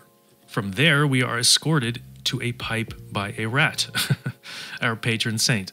That leads us to Monstro Town, a secret hidden town full of, you guessed it, monsters. But these monsters are reformed monsters. They wish no harm upon Mario or his allies and only want to live a normal life. Well, as much a normal life is here in this mad world of Mario. In this town, we fight a couple of different endgame bosses, even now if we wish, Jinx and his protege Jagger, and a dark being known as Culex. Jinx is a master of the martial arts and owns a sweet-ass dojo at the top of the town, and as we enter the dojo, Jagger, the little turtle guy, will ask us if we want to fight. If we beat up Jagger, Jinx will then show up, and then we can fight him up to 3 times, as each time Jinx will get progressively way more powerful. By the third and final battle, Jinx can outright one-shot any party member and himself barely takes any damage. So like me, if you want to beat this guy even at level 12 or 13, you definitely can, as I did, but it will take some perseverance and some good timing and a dash of luck. That third battle nearly took me 20 minutes, but for our efforts, we get the Jinx Belt accessory as a reward, aka a black belt. And just like the black belt items from other various Final Fantasy games, this item too increases the wearer's physical attack and speed capabilities. So it's absolutely worth the trouble. But the other boss, the other secret endgame boss of Monstro Town, is called Culex, the dark entity from unknown space. In the original Japanese version, Culex was a 2-dimensional being made of pure evil and is confused by the 3-dimensional nature of Mario in this world. So as one does when confronted with something one doesn't understand, Culex becomes irrationally angry and violent and decides to battle Mario to the death. You know, we've all been there, right? In contrast, in the English version, he is a noble Dark Knight of Vonda, whatever the hell that means, and is simply looking for a good challenge before he leaves this strange world and goes back to his own dimension. Definitely less interesting and far less consistent with the themes and motifs, and far more, PG, as it were, as with most English localizations for whatever reason. Culex is still, nonetheless, a totally badass fight, no matter how you slice it. Not only is the OST the boss theme from Final Fantasy IV, therefore an instant banger, but the art style is super distinct and different from anything in the game, including the background art, and it's all so mysterious and dark and space-like. And I remember when I first encountered him as a kid, it blew my mind. As again, I had not played any other Final Fantasy up to that point, only Final Fantasy VI and not that far into it, and hadn't even gotten to the floating continent yet, or World of Ruin obviously, so the aesthetic and music were just so overwhelming to me in a good way. Not only is the aesthetic on point, but the battle is too, and it is without a doubt the hardest fight in the entirety of Super Mario RPG. Not only does Culex have more HP than Smithy, the final boss of the game, but his crystal adds in combination with his own HP pool dwarf everything. I think it's like something 12,000 HP in total versus Smithy's 5,000. Each crystal is a representation of an element, therefore will nullify said element, but also be weak to its opposing element, water to fire, earth to lightning, and so forth. Each crystal also has a few different spells they can cast, mostly AoE centric, and will dish out a shit ton of damage. So the general strategy here is, as with most ad phases in most RPGs, destroy the ads first, then go for the main baddie. In this case, Culex. But even destroying one crystal, especially at level 13, is a Herculean task. So this fight will take all the items and battle know-how you can muster in order to win, and most likely high level. Peach and her healing is a damn near must in this fight, so the third slot can usually be filled with whomever you want, and if you're some kind of goddamn wizard, if you kill Culex first and ignore the crystals will then self-detonate after about one turn. But I must reiterate, this is a tough-ass fight, and you will be restarting multiple times and rearranging items and or party members multiple times. Don't be discouraged, it may take some time, but Culex is beatable, and when you win, oh boy, are you rewarded for it. When you beat Culex, he gifts you the Quartz Charm, the single most broken accessory in the game besides the attack scarf you get from successfully timing 100 super jumps in a row. The Quartz Charm protects against one-hit kills, that's insta-deaths, as well as having all damage from enemy attacks and increasing all damage you do by 50%. It's disgusting, it's broken, and it's goddamn glorious. Oh boy, that's why we love fighting secret bosses, my dudes and dudettes, for items and rewards just like this. Even though we may not have anything to use it on, just acquiring it and seeing it in your inventory is half the fun. I mean, come on. Culex and Jinx, and the rest of Monstro Town for that matter, are some of the best parts of Super Mario RPG in terms of, the battle systems, and make even the most hardened RPG veteran get sweaty. In short, it's a damn good fun time, man. Monstro Town also holds some other secrets in the form of some side quests and not just enemies to battle. Tasked by some ghosts, we can go around the world and find hidden flags in order to get a unique accessory or trade in some coins for unique gear. And as we talk to some of these monsters who live here or who have set up shop here, some of these monsters recognize Bowser because they used to be employed by him, but Bowser turns a blind eye to their desertion in a rare good guy move. Once we're done here, however, we can go back to the desert and try to scale up the sheer cliff face to the magical Beanstalk Land that will allow Mario and company into the Cloud City via a coterie of flying shelled Koopas.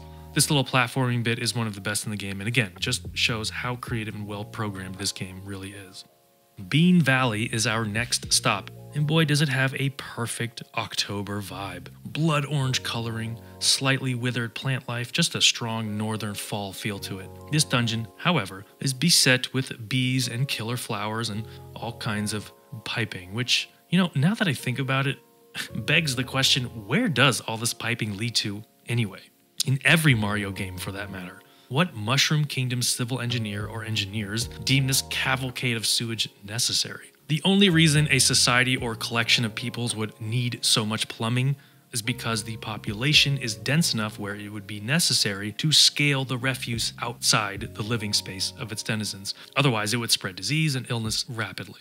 However, that arithmetic requires a large population, and the Mushroom Kingdom we see in the game is anything but large, so that begs the question, who is all this spacious plumbing and sewage treatment and piping for?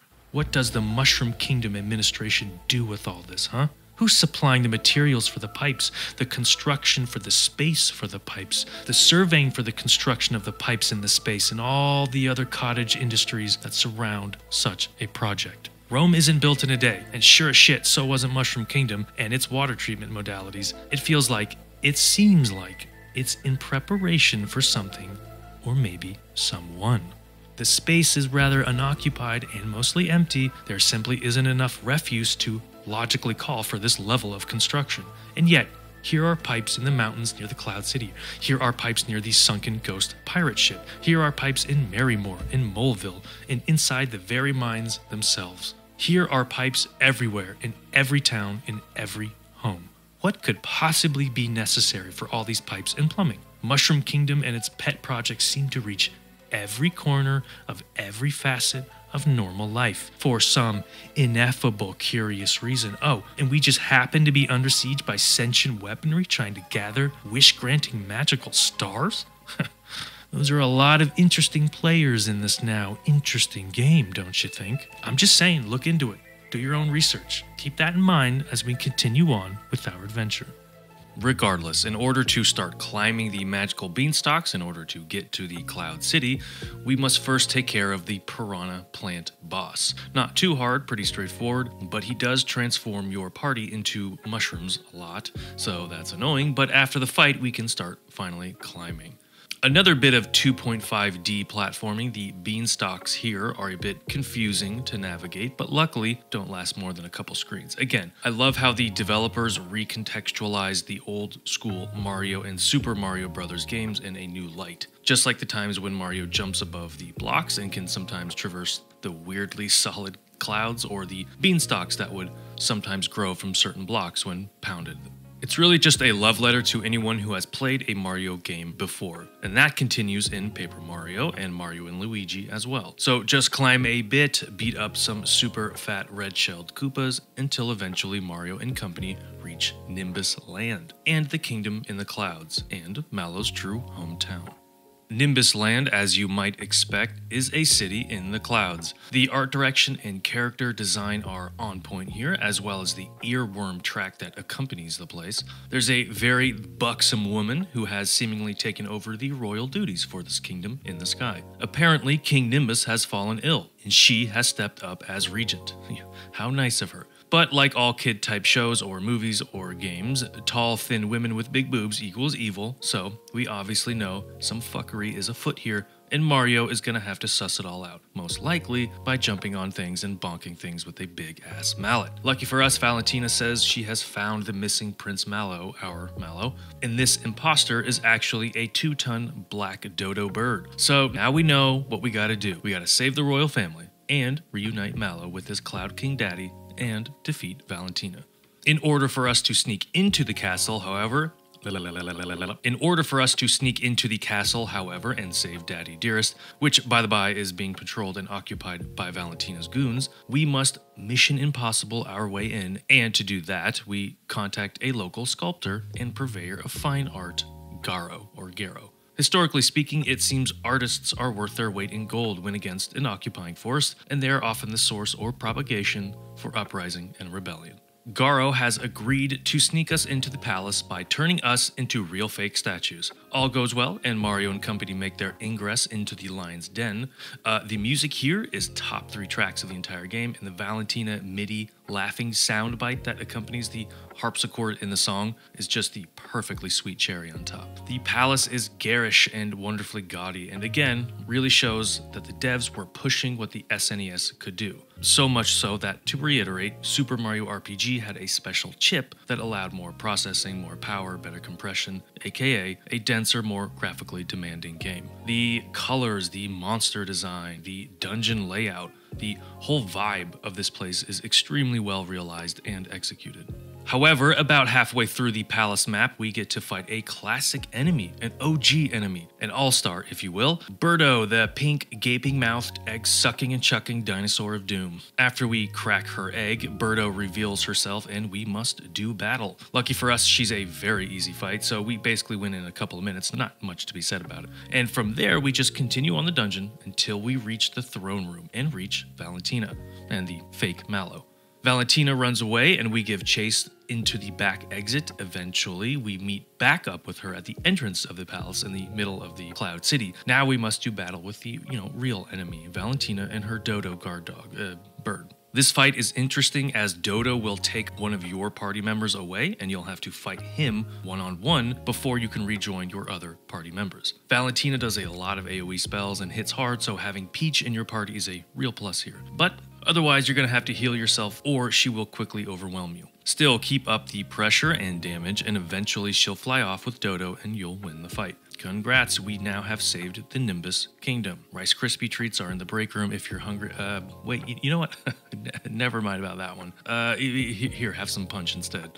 Mallow's parents, the king and queen that is, tell us that a star fell into the volcano nearby, so after restocking supplies and talking with various NPCs as one does, we continue on our journey back to Bowser's Keep by going through the volcano. And the Barrel Volcano dungeon is rather straightforward, but the enemies here hit hard, and there are a lot of them, so you may end up spending quite a long time doing battle here. There's killer trees and rock golems and moles and Donkey Kongs and fiery magma dragons. This dungeon has quite the ecology living in the heart of a sulfuric pit that is the volcano, but hey, Mario universes are never quite that logical, are they? Anyway, at the top of the volcano and at the end of the dungeon, we finally meet up with the Battle Axe ship and the people that guard it, an evil version of the Power Rangers called the Axum Rangers. Now, some of you youngins out there might not know who or what the Power Rangers are, but let me quickly learn you something. In the late 70s and early 80s, there was a popular tokusatsu show called Super Sentai that aired in Japan. About 10-ish years later, it was localized and rebranded for a Western American audience, now called Power Rangers. It was basically an action-oriented kid show that had a lot of goofy kung fu and kaiju monster-like enemies that the heroes fought. It was cheap, easily producible, and about as inoffensive as something could possibly be, besides the violence that is, so was easy to sell ad space for. A perfect match for the content-starved early days of basic cable, yeah? Super Mario RPG leverages this understanding and adds their own unique tongue-in-cheek version of them, now evil, into the game, and now Mario must contend with a hodgepodge group of reprobates that act like heroes in their own stories, and so battle we must. This is a tough battle no matter how you slice it. Each Axum Ranger has their own special attacks, but most of them can do AoEs, and most of them do a lot of damage either way. So Peach, again, is an absolute unit in fights like these, and will almost always, every turn, be group hugging your entire party. A challenge run without Peach in your party is a legit challenge, let me tell you. Every time you take one of the Rangers out, however, they say a little epithet or a funny line, which is cute, and when you take them all out, the Red Ranger, the leader, jumps on the back of the cannon/axe thing, and now we have a quick phase 2 where we need to destroy the enemy before we get overwhelmed by its laser beams. And for our troubles for this long 2-phase fight, we get no coins and only 17 experience. Ugh. Oh, and an epileptic seizure of a death rattle. Well, I mean, we also get our 6th star, the red one, the best one, obviously. 6 stars down, 1 to go. Looks like we're in the end game, ladies and gents. Time to crash the party at Bowser's Keep. Well, before that, actually, we players can do a little bit of house cleaning. There are some mini games to do, some secret bosses to fight if we hadn't done so already, or some side quests to complete before we go into Bowser's Keep and beat the Smithy Squatter. One of those quests is back at Rose Town, and it involves growing a special beanstalk that allows Mario to climb up into a secret back room in the clouds, which is where he will get the Lazy Shell, his ultimate weapon. It's the classic, calm before the storm, and for any RPG aficionado out there, this is a time of reckoning and anticipation. The end is coming, the final boss is soon. When we head back to Mallow's parents, the king and queen of Nimbus Land that is, they allow Mario and Mallow to ride the short bus. Literally, we all get on a cloud bus that floats us into Bowser's Keep, into the first screen and map we actually open the game with, Bowser's Castle. Mario's home away from home, after all. Even here in Super Mario RPG, it's well represented and indeed one of the longest and most complicated dungeons in the game. A proper final dungeon, as it were. Everything you'd expect in Bowser's Keep is here. Falling platforms over lava, spiky Koopas, fireballs, chain womps, big red doors. It's all here ready to be traversed. Considering how often Bowser's Castle changes layout, eat your heart out, Dracula, he's either a really skilled mason or carpenter, and, well, now that I say that out loud, it kind of makes sense as to why he has such a rivalry bordering on obsession with Mario, the plumber. It's an ancient, time-worn conflict between the two blue-collar professions, I suppose. So the halfway point in this dungeon is the Great Red Door Challenge, where Mario must choose a numbered door and do a platforming or battle scenario in a slightly timed manner, usually for a great reward, like a new weapon for someone in your party. For example, one room has you jumping across a lava pit with these rotating yellow blocks. Another has you running on a big cannonball and trying to collect coins. A couple of them are simply just a hallway with enemies that you need to beat up, so really nothing special there. But my favorite, the best one, is of course the one where Mario needs to play a game of trivia with a Hammer brother. There are a bunch of questions to answer here, and most of them are based on inane details or otherwise small things you may, or most likely may not have, noticed throughout your gameplay experience. From characters to enemies to the color of curtains in Mario's shack. It's a refreshing little break, from the normal gameplay loop, and I appreciate it wholeheartedly, even if I may have gotten pissed off that I answered things incorrectly. And then after the trivia bit, there's a guess the correct order kind of game where you need to figure out who came in first in a hypothetical race between a bunch of monsters via the clues they give out about their positions. It's a very third grade word problem kind of vibe going on there. Regardless, at the end of the first half of the final dungeon, we have a 2-boss fight with Boomer, a samurai tank thing, and Exor, the giant sentient sword that stuck itself into the castle at the beginning of the game. Boomer is easy and is basically just a glorified normal mob, but Exor has 4 parts to it, and each part has its own attacks. So essentially, it's a multi-ad fight. Exor hits hard and often inflicts status effects and has a ton of AoE damage, so this fight might be a tough one, especially if you're doing a no Peach run, so caution is advised, you may end up having to restart a couple times. However, when you defeat Exor, his sprite starts crying and it's one of the best moments in the game, to be honest, and then he sucks the party into himself and into the true final dungeon, Smithy's Factory.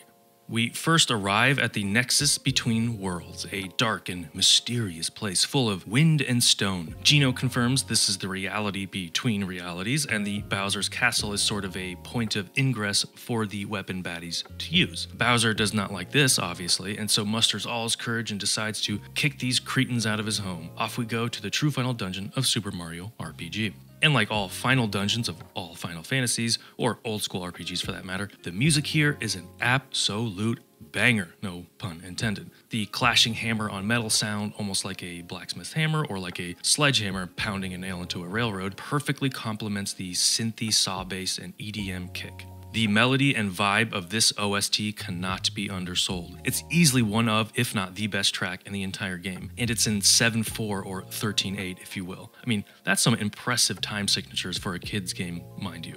I couldn't figure out who exactly did this track, but it sounds so much like a Nobuo Uematsu song, a Final Fantasy song that is, and I know he contributed at least a few songs for the game, so I'm gonna imagine this one was one of his, but hot damn, either way, it's a good one regardless.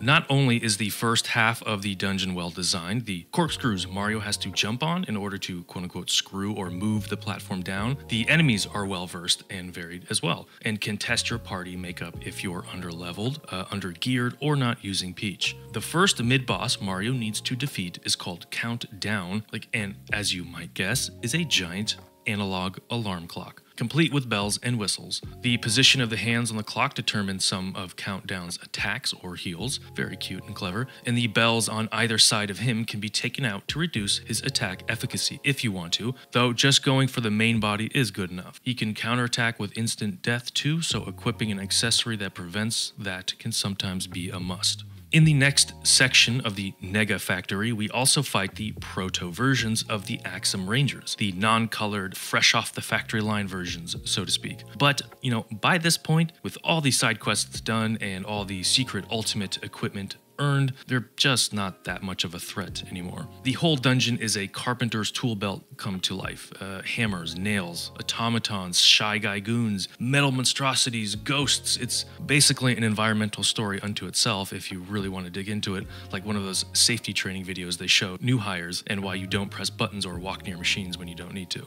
The enemy variety here, like I said earlier, is top-notch. And, speaking of variety and speaking of RPG tropes, or hell, really any endgame video game trope, there's a pseudo boss rush mode where we get to fight unpainted versions of Boyer and Yardovik, just like the Axum Rangers, back to back until finally we fight the last of the mid-bosses, a pair of clown weapons. Literally, look at them. Cloaker and Domino. Domino will use powerful magics, and Cloaker kinda does fuck all. And when we beat them up sufficiently enough, they transition to phase 2, where Domino jumps atop a giant cobra called Mad Adder. A giant cobra in a dimension factory where sentient clown weapons are produced in order to take over the world populated by mushroom men and Italian blue-collar workers. Like I said, Mario games are basically an acid trip in all but name. However, in this phase, Mad Adder pumps out the damage with a lot of elemental AoEs, so caution is advised, but nonetheless, it's a relatively easy fight. All right, now that we have officially entered the factory proper, the last half of the final dungeon of the game, as it were, we can immediately accost the floor manager and beat up his employees and take his milk money. I mean, of course, save the day. Lucky for us, our toadstool pal Toad somehow followed us all the way through Bowser's castle and the dimension between worlds in order to give us a pep talk and, well, more importantly, sell us combat items, because this is indeed the last stop, the last chance before the end of the game. Stock up, Mario, and let's go. Basically, the next extended bit has us going from screen to screen, defeating each higher member of the production staff one after the other, from foreman to manager to director, until eventually we get to the factory chief itself, because, as you know, the clans of all blue-collar workers in the world are led by chieftains, apparently. The chieftain is, however, accompanied by a massive tank-like thing called Gun Yoke. Yeah, I don't know, I didn't name this thing. And that tank hits, well, like a tank, so it's best to take out the chieftain first, then focus on Gun Yoke. But be warned, his breaker will wreck your party. So, Peach is an absolute godsend in this fight. But from here, we go into the final battle, the final confrontation with the uber baddie of the game, the ultimate blacksmith, Smithy, and his godly beard. Smithy immediately starts the fight by smushing the party with a giant hammer piston. Smithy will periodically summon, or smith, if you will, adds that you can deal with, but they're not too bad, as most of your team will be able to one-shot them. If you want, you can also take out the forge to prevent the adds from spawning. To be honest, the first phase of the Smithy fight is quite easy and one-dimensional, and he really doesn't do that much damage, or much of anything, really.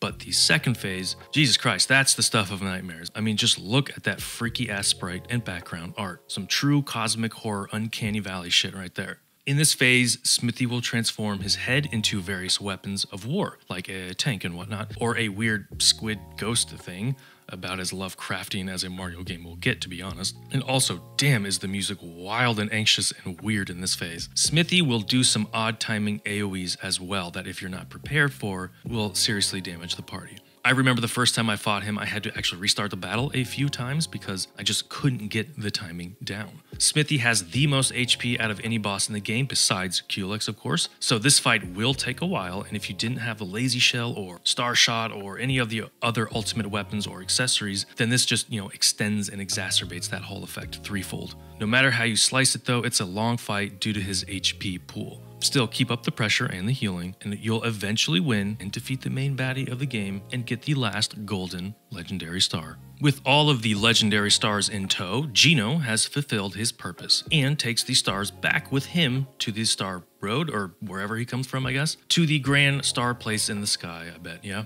Something like that. Then Exor dissolves and Mario has his castle back finally. Mallow becomes prince again and finds his rightful place at the side of his royal family. Bowser embarks on his own blue-collar journey by repairing all the damage Smithy and his gang did to his castle. Johnny the Shark Pirate has his own anime moment looking across the vast dusk-lit ocean. Krako joins Yoshi on his island and most probably becomes their fixer, their purveyor of performance-enhancing cookies. Tadpole Pond finally gets their ultimate music concert, and Valentina marries Booster. Because of course they do. And what happens with Mario and Peach? They, of course, thank the player, that's us, and live happily ever after. The end, close credits, good night, and goodbye. At least we get to see Luigi in the end credits, the poor sod, marching and celebrating with the toads of, Mushroom Kingdom, leading them in song and revelry and, wait a minute. The plan, the machinations, the conspiracy, whatever happened with it? Where did all of that lead to? Where was it all for? I think the answer is hidden in plain sight. Right there, marching along with the beat of the credits, clad in green and mustached. Think about it for a moment. Who has the most to benefit from Mario's heroics? The Mushroom Kingdom? Well, most certainly yes. They can leverage his heroics into myth or legend and ultimately as a deterrent to Bowser or whomever else might attempt to deny the throne. That's the simple answer, the obvious one, but what if there was more to it? What if there was another player in the game, one that hadn't been recognized yet? One that had been quietly accruing wealth or knowledge or even power behind the scenes in the shadows. Someone no one would expect or assume would even care enough. The prodigal brother, perhaps? The second fiddle, the black sheep, God's favorite angel, in other words, the one that falls, the one that rebels and rebukes. The one in green, Luigi? Where has Luigi been this entire time? Off gallivanting with prestigious socialites and oilmen, starlets and women of the night? That's what he'd like you to believe. That's the, Bruce Wayne persona he would want you to believe in. But the truth lies somewhere in the muck, in the dark shadows across the Mushroom Kingdom walls. The truth, as we all know, is what we make it, and it is never the whole of it.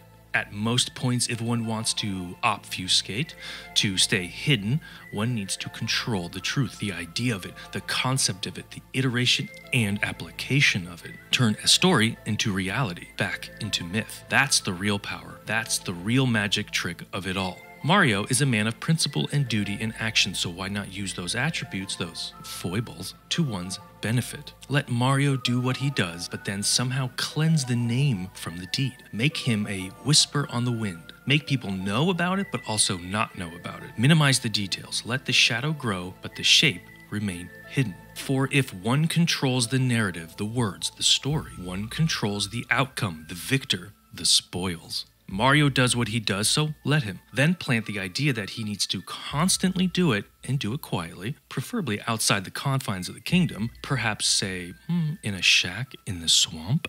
Make him believe he does it for the greater good. Altruism pays its weight in gold when it comes to ideology, after all the while obscuring those details to the populace. And then bait the other side, his enemies, into the same quagmire, into the same ideological war, and let them quarrel and waste time together. And now that the guard dogs have had their bones quietly gnawing away in the corner, one can plunder the home at will. But what does one plunder? What is the goal, the thing at the center of it all? What is it that one needs?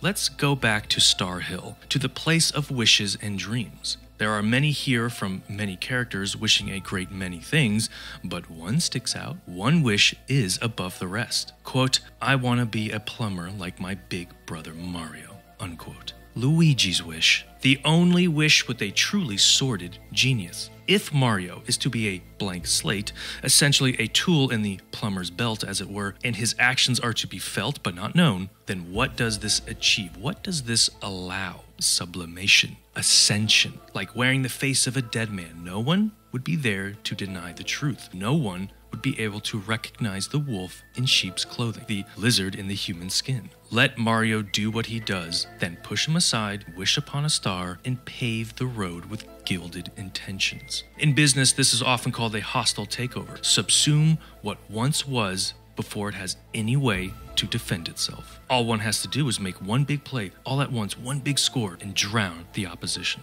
And that's where the wish comes in. It was the domino that started it all. The clarion call for the Smithy gang, the impetus for the entire game. Luigi made a wish, a strong and powerful wish that contained a strong and powerful piece of information. The understanding of a being called Mario and the world he lived in.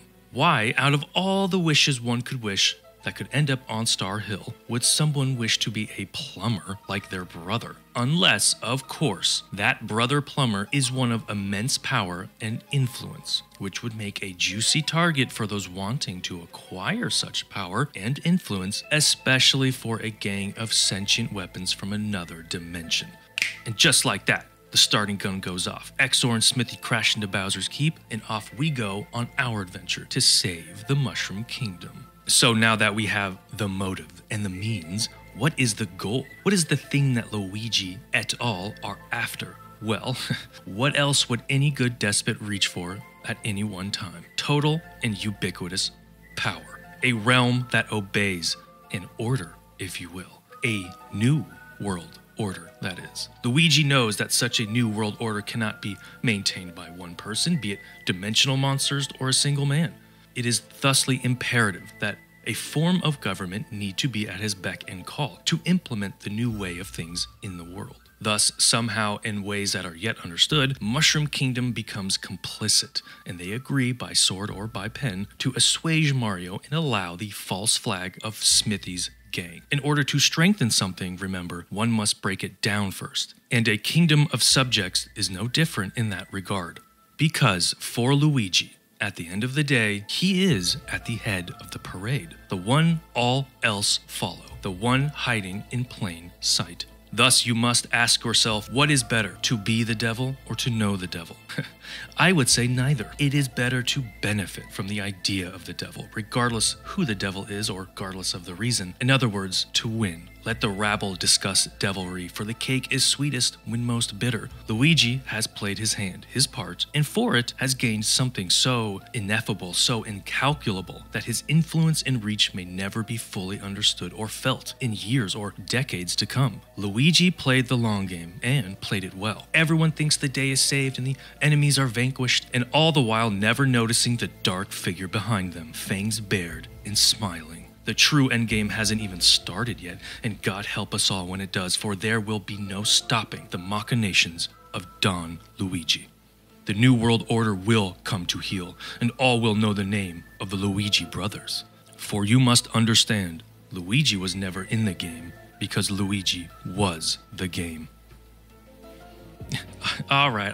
Now that we've had our fun, let's actually wrap this up. Super Mario RPG Legend of the Seven Stars is often considered one of the best SNES RPGs ever made, and one of the best console RPGs ever made, as well as the broader category of one of the best RPGs made, period. Its legacy is full bore, etched in stone, sang from the mountaintops. There is no corner of this conversation about the genre of RPGs as a video game without mentioning or lauding Super Mario RPG. Born from the fusion of Final Fantasy and the OG All-Star IP that is Mario Brothers, the fortuitous binding of this unlikely pair has spawned two sequel series, Paper Mario and Mario & Luigi, that by themselves are considered some of the best console RPGs ever made. Any way you slice it, merging RPG with Mario is a win-win commercially and critically, certainly historically speaking. And, for me personally, as I've stated before, this game is indelible. It is without reproach, and it is so influential that I still habitually time attacks in nearly any game I play. At a time where such pop culture mechanisms or products start to really grow and infest a young boy's brain, consumerism for X product or Y idea, to have such a shining example, a gleaming northern star, as it were, is a fair bit of luck and serendipity, and thankfully, some damn good artistry. As I've said before near the beginning of this 2-hour video, I first played both Super Mario RPG and Final Fantasy VI at the same time, on the same weekend as my introduction to the RPG genre. It'd be like having your first ever burger cooked by Gordon Ramsay or something. The bar was set so high and the experience was so comprehensive that it could not help but force my eyes open to the truth of things, to the glory and absolute brain-melting, sensory overloading art form known as the RPG. It's a book, it's a movie, it's a game, it's all of these, and yet somehow more of these. The RPG is kind of the absolute value proposition when it comes to storytelling. There's just so much to it, so much to take in. And Super Mario RPG is no different in that regard. Every aspect of this game drips and bursts at the seams with detail and aesthetic and mood and execution. The OST, the battle systems, the novel graphical design, even the story, something that a Mario game never had before this, were all taken with care and seriousness, even when they were played as Goofy. The lineage of Mario was at the forefront of the design space, as quoted by Hideo Minaba, lead graphics designer. Quote, "The hardest part of this development was making sure we didn't harm the image of Mario, yet simultaneously producing something new. From the first drawings all the way through the development, we thought a great deal about how each individual element should be displayed." End quote. The detail is paramount in this game for a very simple reason. It is how you will ingratiate a new audience to a novel concept, the platforms turning to RPGs, for example. It's a hard sell, potentially, even with the Mario IP. So to make sure all your I's are dotted and all your T's are crossed, to make sure the whole package is ready for utter consumption, no matter who you are, a great strength of all Mario games really, is a tough task and in essence, risky. Luckily, this binary dance, these two stars, Final Fantasy the RPG and Mario the platformer, did in fact step together in time and with expertise and spawned one of the greatest examples of the genre in effect. 1996 was a stellar year for Mario, actually. Super Mario RPG and then Super Mario 64, quite literally two of the greatest video games to have ever existed, came out in the same goddamn year. That's just wild, anthropologically speaking. And for me, it was equally mind-opening. I had never played an RPG before this, perhaps seen one in passing at a friend's house, or in a magazine, or in a store, but never actually, sat down and played one myself. So to have Final Fantasy VI and Super Mario RPG in my home at the same time was a watershed moment for me. Being able to click the X or Y button and make the characters do what I wanted them to do, the immersive factor that a story and stats brought to the table stayed with me all the way to this day. It is by a wide margin my favorite genre of video games, and it is by a wide margin the most influential, most powerful form of entertainment content that I have ever experienced. I cannot overstate or oversell the importance Final Fantasy VI and Super Mario RPG had and has on me. It is the reason I am making this video after all. It is the reason I started a decades-long love affair with RPGs. It is the reason I picked up a guitar decades ago. It is the reason I picked up a pen and wanted to be a writer. While it might not be the engine that drives these desires and crafts nowadays, it had nonetheless started there in my room sometime in early October in 1996, eyes wide and glassy, hands gripping the controller so tightly it made the plastic shell creak and crack, turning the volume of the TV just loud enough that it wouldn't wake my mom in the other room because I should have been in bed already. I must reiterate, Super Mario RPG is, to me, one of the greatest video games ever made. It is one of the most important video games ever made. And it is, as a point of fact, a damn fine, good-ass time. So, after all this, would I recommend Super Mario RPG? Yeah, you know what? I think I would.